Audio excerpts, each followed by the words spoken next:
Hello, praise Lord my dear friends. எப்படி நல்லா இருக்கீங்களா? கர்த்தராகிய இயேசு கிறிஸ்துவின் நாமத்தில் உங்களுக்கு என் அன்பின் வாழ்த்துக்கள். இன்றைக்கும் கர்த்தர் நம்மோடு சொல்கிற வேத வசனம் யோபு 42ஆம் அதிகாரம் 2ஆம் வசனம். தேவரீர் சகலத்தையும் செய்ய வல்லவர், நீ செய்ய நினைத்தது தடைபடாது என்பதை அறிந்திருக்கிறேன். I know that you can do all things. No purpose of yours can be thwarted. அருமையான தேவனுடைய பிள்ளைகளே, இந்த வார்த்தை யோபு சொல்லுகிறார். யோபு பட்ட கஷ்டம் நம்ம வேதத்தில் பார்த்தோம்னா அவ்வளவு கொடுமையான ஒரு துன்பத்தை கடந்த ஒரு நபர். அவருடைய சொந்த பிள்ளைகளை அவர் இழந்தார், அவருடைய சொத்து சுகங்களை இழந்தார், அவருடைய சரீரம் முழுவதும் பருக்களால் பாதிக்கப்பட்டது, அவருடைய தோல் முதலியவைகள் அழுகினது. ஆனாலும் ஆண்டவரை தூஷிக்கலை, ஆண்டவர் அவர் மறுதளிக்கலை. தன்னுடைய சொந்த மனைவியே கூறினாள், தேவனை தூஷித்து ஜீவனை விடும் என்பதாய். ஆனால் அந்த இடத்துலையும் ஆண்டவர் கையிலிருந்து நன்மையை பெற்ற நாம் தீமையை பெற வேண்டாமோ என்று அவர் சொல்லுகிறத நம்ம பார்க்க முடியும். பிசாசே போய் யோபுவை பற்றி ஆண்டவர்கிட்ட பெர்மிஷன் கேட்குறான். ஆனால் ஆண்டவர் அவனுடைய ஜீவனை மட்டும் நீ ஒன்றும் செய்யக்கூடாது என்று கட்டளையிடுகிறார்.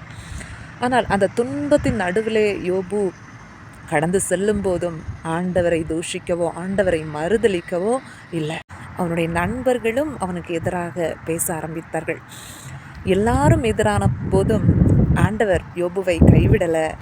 பொன், அதாவது தங்கத்தை புடமிடும் போது அந்த பொற்கொல்லனின் கண்கள் அதனையே நோக்கி கொண்டு தான் இருக்கும், அங்கெங்கே திரும்பாது, அதையே நோக்கி கொண்டிருக்கும். அதோட வேல்யூ அந்த பொற்கொல்லனுக்கு தெரியும் இல்லையா? அந்த ப்ராசஸ் முடிந்த பிறகு அது சுத்தமான தங்கமாக வெளியே வரும்.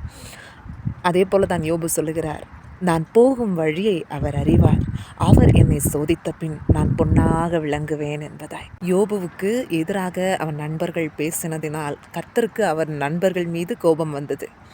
யோபு தன் சிநேகிதருக்காக வேண்டுதல் செய்தார்.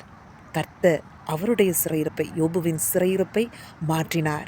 அவர் முன் இருந்ததை விட 2 மடங்கு அதிகமாய் ஆசீர்வதிக்கப்பட்டார். அவர் என்னெல்லாம் இழந்தாரோ அதை இரட்டிப்பாய் ஆண்டவர் திரும்ப கொடுத்தார்.